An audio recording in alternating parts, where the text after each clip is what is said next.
Chers téléspectateurs, nous recevons toujours Rachid Nekaz qui nous donne son point de vue, ses points de vue sur différents thèmes en France, dans le monde arabe, en Afrique, dans le monde entier, totalement.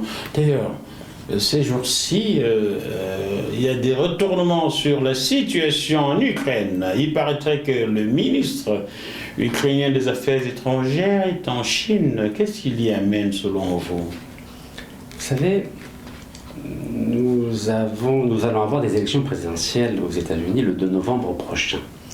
Après les sondages, il y a des chances que Donald Trump revienne au pouvoir. S'il est toujours en vie?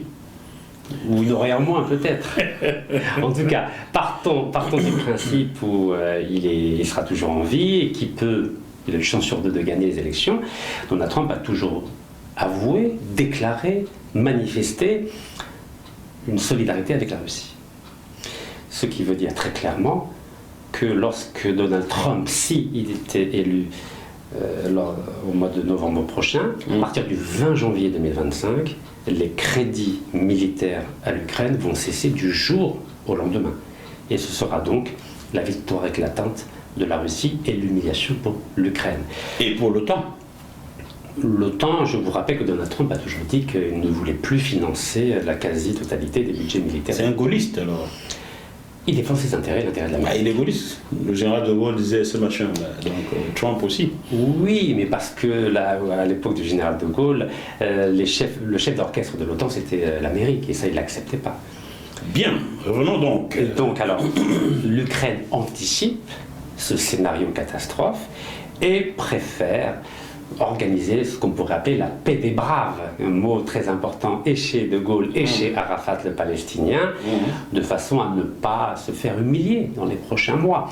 Et c'est la raison pour laquelle d'ailleurs le président ukrainien Zelensky a dit qu'il serait favorable à la participation de la Russie dans une prochaine conférence de la paix. Ah bon, il y pense maintenant, la première en Suisse, il n'y pensait pas. Il se croyait encore plus fort à l'époque. C'est la réelle politique. Moi, j'admire les gens qui, à un moment donné, redeviennent pragmatiques. C'est un peu comme moi, vous savez. J'ai voulu être candidat président aux élections en Algérie. Je me suis retrouvé dans 4 prisons algériennes, privé de tous mes droits politiques, civils, financiers, administratifs et nationaux. On revient à la raison.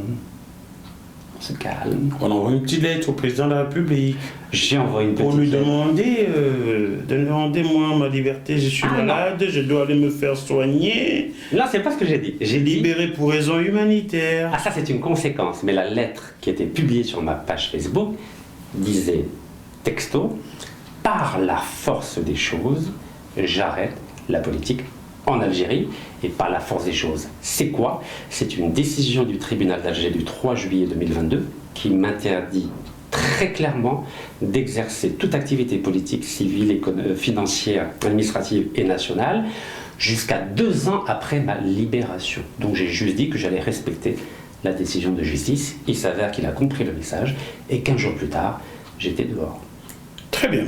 Donc, et je l'en remercie. Monsieur Zelensky, se rendant compte que les carottes sont cuites, il faut juste les avaler, on n'a plus besoin de les mâcher.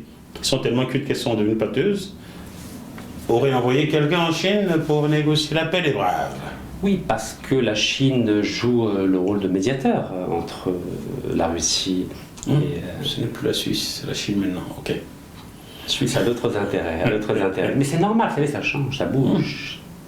Il n'y a rien qui est éternel, même pas les droits, même pas la nationalité. C'est bien pour nos compatriotes des Antilles et d'Afrique. Rien n'est éternel. Tout bouge. Il faut mettre à jour à chaque fois les données en fonction de l'environnement dans lequel nous évoluons. Non, je trouve que c'est une bonne décision. Je trouve que le président Zelensky, qui est un acteur de profession, n'oubliez pas, donc il sait jouer des rôles différents. Et donc là, je pense qu'il joue bien sa partition, sachant que, et là peut-être que les gens ne le savent pas, vos auditeurs, vos téléspectateurs et téléspectatrices, peut-être qu'ils ne le savent pas, mais le mandat présidentiel de Zelensky est terminé depuis. Voilà, depuis le mois de mai. Depuis longtemps. Donc sur le plan constitutionnel, il n'a le droit ni de faire passer des lois, ni de signer un traité de paix, ni de faire quoi que ce soit. Dans un pays normal. Voilà, mais en pays en guerre, c'est un peu différent. C'est un peu différent. On va revenir sur les affaires. Kaizen vous invite à entrer dans une nouvelle ère digitale. Kaizen ouvre une infinité d'opportunités avec un accès